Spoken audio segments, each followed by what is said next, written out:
اصل کنسرن یہ ہے to gain to have a political gain out of it. ایک تو یہ بات ہے.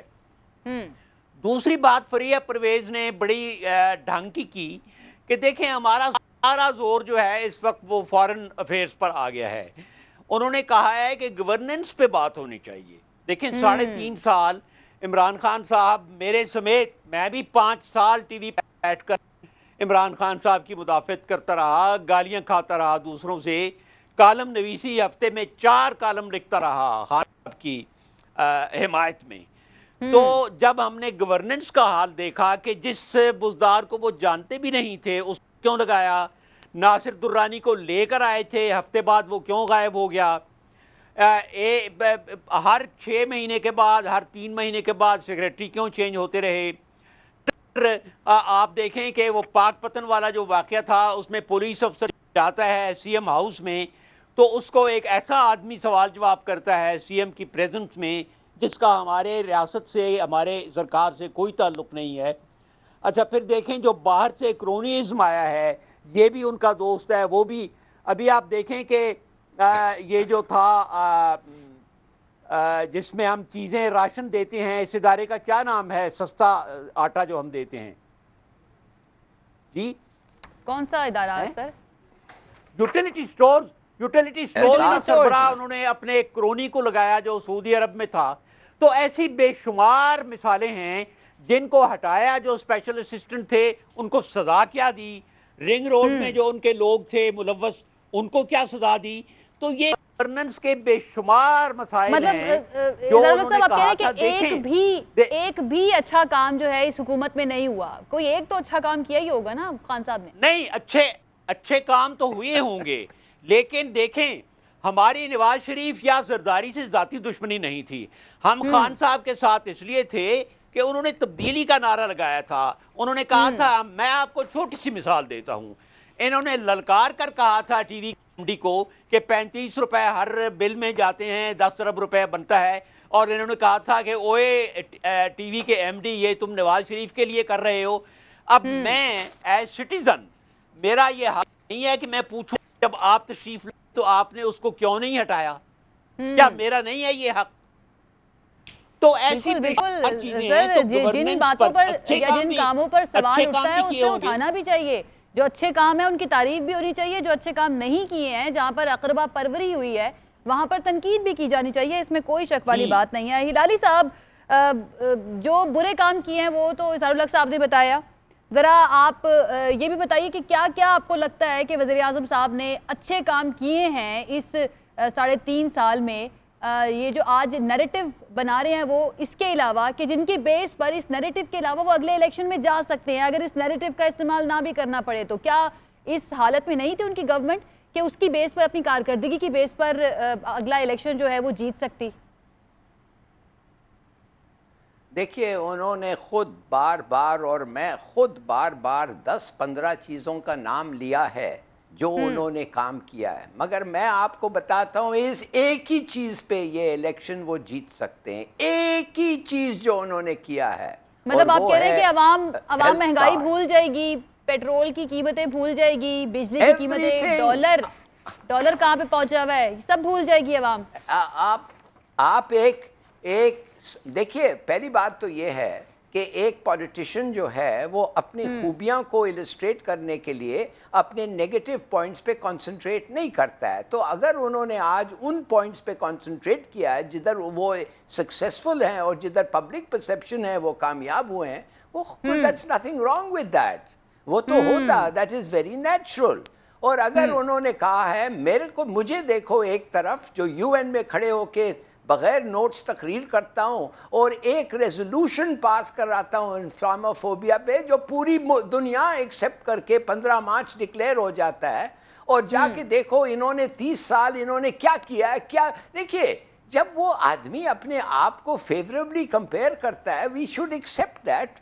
اگر فیوریبل ہے, میں تو سمجھتا ہوں ان کچھ چیزوں میں بہت فیوریبل ہے. انہوں نے بڑے اچھے پوائنٹس نکالے ہیں کہ ایڈمنسٹریشن اور مینجمنٹ میں ان کی سٹرونگ پوائنٹس نہیں تھی تو وہ اس پہ کنسنٹریٹ نہیں کرے گا.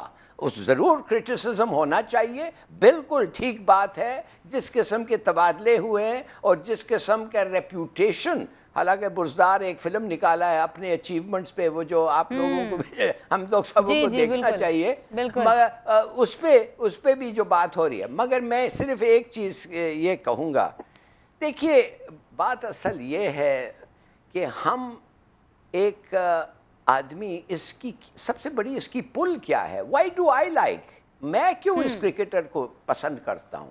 ایمان سے میں آپ کو کہہ رہا ہوں، کوئی کچھ اس کے پروگرامز ہیں ٹھیک ہیں، کچھ نہیں ہے، کچھ ڈیسیشنز ہیں گڈ ہیں، کچھ نہیں ہے. مگر ایک ہی چیز، یہ آدمی ہاف ایماندار تو ہے. مجھے دیکھیے، میں نے دیکھا ہے کلوز کوارٹرز پہ کہ یہ جو لیڈرشپس ہیں یہ کس طریقے سے بیہیو کرتے ہیں اور پیسے ہمارے کیسے جاتے ہیں، ہماری عوام کے پیسے کیسے خرچتے ہیں. اور میں نے اس آدمی میں یہ دیکھا ہے کہ اس کا ایک جینیوئن کنسرن ہے غریب کے لیے. ایک پہلا پروگرام جب انہوں نے لگا رہے تھے یہ پناہ گاہ کا کراچی میں، انہوں نے، میں بھی ادھر بیٹھا ہوا تھا، پرائم منسٹر بن کے آئے تھے. ان کا جینیوئن کنسرن ہے، یہ ریئلی ہی کیئرز. یعنی درد دوسرے دل جو رکھتے ہیں جن کو ہم اچھی طرح سے جانتے ہیں، یس، اور he has manage to communicate that to the people. اور لوگ ریلیٹ کرتے ہیں، آپ یہ کہنا چاہ رہے ہیں. ٹوٹل ریلیشن، مائی گاڈ. میں ایک دفعہ ایک پرائم منسٹر کو مجھے بریف کرنا پڑا اور کہا کہ مہربانی سے آپ جا رہے ہیں ایک ملک میں جدھر انہوں نے ہمارے پیسے لیے ہیں، ہمارے ایئر کرافٹ جو ان کو دینا تھا نہیں دیے ہیں، اور یقین کر سکتی ہیں آپ کہ ابھی وہ ایک ہمارے پارکنگ چارجز وہ ایئر کرافٹ کے لیے چاہتے ہیں جو ہمارے ہیں، جو انہوں نے اس لیے نہیں دیا ہے کہ ان کی کوئی جسٹیفیکیشن نہیں ہے، مگر پارکنگ چارجز ہمارے سے لیتے ہیں. آپ مل رہے ہیں، کہو. تو کہنے لگے کہ یہ بات میرے خیال میں میرے وہ ریئل ٹاکنگ پوائنٹس میں نہیں ہے، میں یہ کیسے کہوں. صحیح. تو یہ ڈیفرنس آپ نے دیکھا ہے باقی سب میں اور عمران خان صاحب میں. ٹھیک ہو گیا. فریحہ، آج صبح سے ایک خبر چلتی رہی اور وہ یہ کہ اپوزیشن یہ کہہ رہی تھی کہ عمران خان صاحب ہم سے NRO مانگ رہے ہیں، اور عمران خان صاحب کہہ رہے ہیں کہ فیس سیونگ ہونی چاہیے، عدم اعتماد اگر آپ واپس لیتے ہیں تو میں الیکشن جو ہے وہ اناؤنس کر دوں گا، اسمبلیاں تحلیل کر دوں گا. تو واقعی میں ایسا ہی تھا؟ یہ کوئی مصالحت کی کوشش کی گئی تھی اپوزیشن کے ساتھ؟ کل میٹنگ ہوئی ہے رات گئے تک، 2 امپورٹنٹ میٹنگز ہوتی رہی ان کی. آرمی چیف کے ساتھ بھی میٹنگ ہوئی پرائم منسٹر کی. انفیکٹ جب ہم بیٹھے ہوئے تھے وہاں پہ پرائم منسٹر ہاؤس، اس وقت بھی ایک میٹنگ چل رہی تھی. تو ہم جیسے کہ جانتے ہیں کہ فوج نے پالیسی کا کردار اس حوالے سے کرنے کی خود ہی پیشکش کی تھی کہ آپ معاملات کو سلجھا سکیں، اور اس حد تک ان کا رول یقیناً ہے. اور ارلی الیکشن کی بات ابھی سے نہیں، کافی دنوں سے چل رہی ہے. پہلے پرائم منسٹر اس کو زیادہ سنجیدگی سے نہیں لے رہے تھے، اب انہوں نے شاید اس کو تھوڑا سا لیا سنجیدگی سے، مگر ہم نے دیکھا کہ اپوزیشن کی طرف سے بالکل ہی ریجیکٹ کر دیا گیا. اپوزیشن کے پاس ظاہر نمبرز پورے ہیں اور وہ سمجھتے ہیں کہ وہ اس وقت ون ون پوزیشن میں ہیں، تو وہ پرائم منسٹر سے کسی بھی طریقے کی نیگوسیشن کرنے کے لیے بالکل بھی تیار نہیں ہے. لیکن پھر یہ ایک طرف وزیر اعظم کہہ رہے ہیں کہ عالمی سازش ہے اور یہ اعلی کار بنے ہوئے ہیں عالمی سازشوں کے، دوسری طرف چاہے بڑی مشکل سے ریزسٹنس کے بعد مانے لیکن مصالحت کے لیے مان بھی گئے. تو یہ آپ کو نہیں لگتا کہ 2 الٹ باتیں ہو جاتی ہیں کہ جو لوگ بیرونی قوتوں کے اعلی کار بن رہے ہیں آپ ان کے ساتھ مصالحت کیوں کریں گے؟ پھر دیکھیں ارلی الیکشن جو ہے نا وہ اب تقریباً آن ٹیبل ہے، اور بڑی حد تک سیاستدان ہے پرائم منسٹر بھی، ان کو نظر آ گیا ہے کہ ان کو جو ایک سرچ ملا ہے پبلک اوپینین میں. اس سے پہلے آپ دیکھیں جو نتائج آ رہے تھے لوکل باڈی الیکشن کے ہوں چاہے دیگر الیکشن کے ہوں، اس میں سیٹ بیکس آئے تھے PTI کے لیے. پاپولیرٹی بڑی نیچے آ چکی تھی، مہنگائی ایک مین ایشو بن چکا تھا.